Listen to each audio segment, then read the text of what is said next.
My name is Noah Taylor, and I'm going to be talking about the board game Settlers of Catan.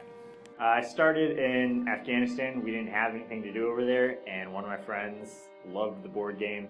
He bought it on Amazon. It took a couple weeks to get there. I actually hated the game because I didn't know how to play and nobody would help me, and none of us knew how to play but him, so he was winning all the time. So it was just like, I'm not going to play a game that you just beat me at every time. This isn't fun.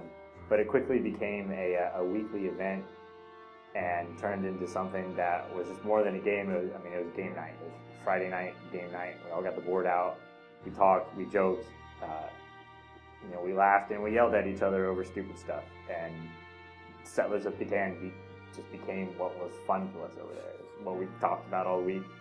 Talk about how we were gonna beat each other and just trash talk over a board game. But it was just a really fun time together.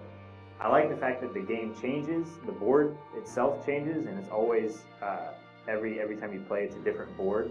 But at the same time, that leads people into monopolizing elements, and also somebody that you're playing with might not be able to get one, so they're spending the entire game just sitting there going, well, this is useless, I'm doing nothing, I hate this game. My color is blue. Blue is my favorite color, and then plus I think that blue is shines out the most.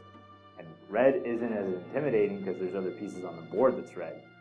But this blue is really deep blue. It's like an intimidating blue. Favorite development card is the Monopoly card. It says when you play this card, announce one type of resource, all other players must give you their resource cards of that type. And I absolutely love it for the sole reason that I love when I know one of my friends has a lot of a certain resource and I have just a little bit of it. I may not need it or I extremely need it.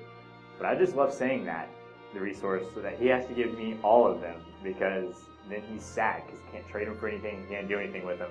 And I can trade, get whatever I want from him. But it's just awesome to have everyone give you all these resources that you weren't getting, and you're just like, that was easy.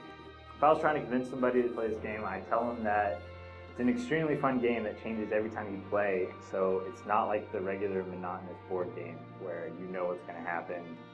Like Monopoly, you know everyone's going to go for Boardwalk and you're never going to land on Go when you get that bonus.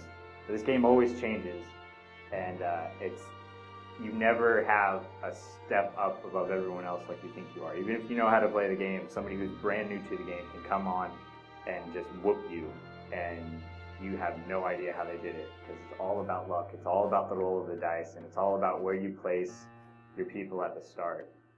So if you like a game that is not your normal game, that you can just, all right, step one, I do this, and then two, this goes on, and then I roll, if you like a game that's actually challenging and you have to figure out how you're playing it while you're playing it, Settlers is the way to go.